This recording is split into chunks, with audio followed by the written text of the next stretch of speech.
السلام عليكم ورحمة الله وبركاته. النهارده في الفيديو بتاعنا هحكي لكم تجربتي ازاي اجهز شنطة السفر بتاعة الطيارة وازاي اخد الحاجات المهمة فيها بالظبط. في تجربتنا النهارده اوضح لكم ان براند جو ده يا جماعة بيوفر لنا منتجات اللي انت ممكن تحتاجها في السفر بداية من الشنطة، ودي اهم حاجة. الشنطة اللي معانا النهارده من براند جو يا جماعة، عايز اقول لكم ان الخامة بتاعتها ممتازة جدا، قوية فعلا يعني، بجانب التصميم بتاعها الممتاز.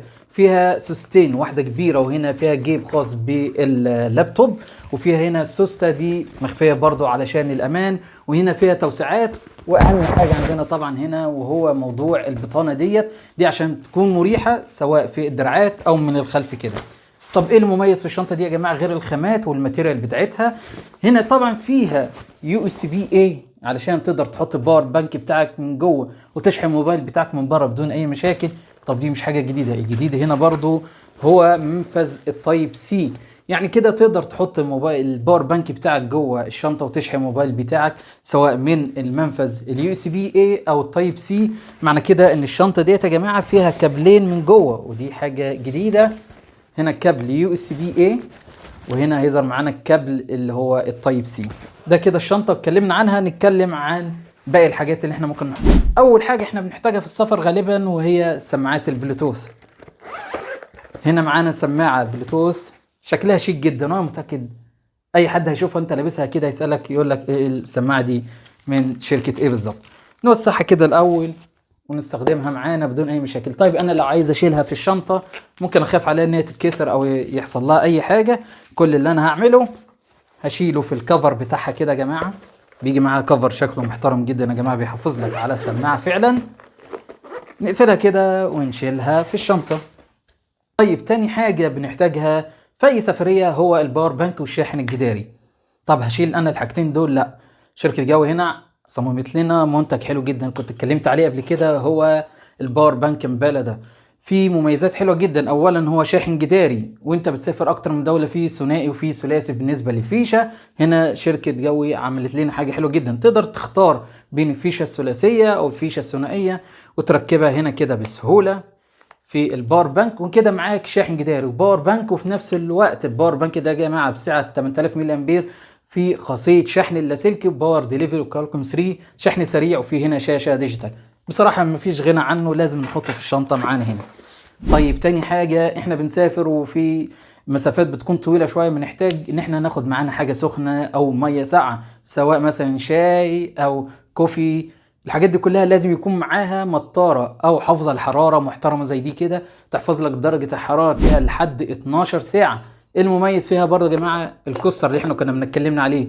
القطعه ديت عباره عن شاحن وباور بانك وايرلس يا جماعه، وتقدر تغيره وتركبه بدل منه الاضاءه او السبيكر اللي احنا اتكلمنا عليها قبل كده في الفيديو. لازم نشيلها معانا من الحاجات المهمه. بعد كده انا كصانع محتوى بصور بالموبايل، فبحتاج ان انا الداتا من الموبايل على فلاش ميموري او كارت ميموري او اي ذاكره تخزين، او ان انا حابب ان انا اوصل الموبايل بتاعي على شاشه تلفزيون، فهنا هيجي دور الهب ده. الهب ده 7 في 1، خاماته ممتازه جدا وفيه تصميم شفاف، فيها 7 منافذ، بيدعم شحن سريع لحد 100 واط. تقدر توصل الموبايل بتاعك بشاشه كمان وتحط فيه كارت ميموري سواء كبير او صغير، وتقدر توصله بالهارد الخارجي او الفلاش او الماوس والكيبورد. طبعا مفيش غنى عنه، لازم نحطه هنا في شنطه حجمه صغير كمان. هنا هيجي دور معانا برضو لو احنا هنروح حديقه او نعمل كامبينج او في مخيم او بره الكلام ده كله، فاحنا بنحتاج اكتر من حاجه في رحله زي دي. اول حاجه بنحتاجها هو كشاف زي ده كده يا جماعه. الكشاف ده بيجي باضاءتين زي ما انتم شايفين، وفيها هنا برضو اضاءة ليد شكلها شيك جدا. طبعا انا مش محتاج ده كله، ممكن احتاج القطعة ديت، هي سماعة بلوتوث شيك جدا وقوية برضو يا جماعة، الصوت بتاعها قوي وفخم وتقدر تستخدمها معاك في اي مكان. في نفس الوقت هنا فيها باور بانك بحجم 8000 ملي امبير، يعني المنتج ده فيه كشاف وفيها باور بانك وفيها سماعة بلوتوث، لا غنى عنه برضو يا جماعة. نقفله كده ونشيله في شنطة معانا. طيب انا طبعا اكيد هأجر عربية في المكان اللي انا مسافر فيه، مفيش غنى عنها طبعا، فمعرض ان انت يكون يحصل اي طوارئ معاك، فلازم يكون معاك الكمبروسر ده او منفاخ الهواء، تقدر يعني تزود الهواء في الكفرات بتاع العربية عندك عشان اي طوارئ تحصل معاك. وزنه خفيف، وتقدر تشغله على الولاعه بتاعه العربيه، بجانب يا جماعه ان هو ما فيهوش بطاريه، يعني ما تخافش من درجات الحراره او الكلام ده كله. حجمه خفيف، وفيه هنا كشاف برضو، وتقدر تنفخ بيه العجل او الموتوسيكل او الكور او العوامات. جميع الاستخدامات موجوده هنا برضو في الكمبروسر ده. هنيجي لاخر منتج معانا واكبر منتج. لو انت بتروح مخيم بره حديقه الكلام ده كله، فانت محتاج جهاز يلم لك الحاجات دي كلها. اول حاجه انت ممكن تحتاجها في الجهاز ده هو المروحه. الجهاز ده متوفر فيه مروحه باربع سرعات، سرعات قويه جدا يا جماعه، وبصراحه ممتعه. طب انا محتاج ايه تاني غير المروحه؟ هي الاضاءه. هنا متوفر معانا 4 لمبات ب4 مستويات، زي ما انتم شايفين.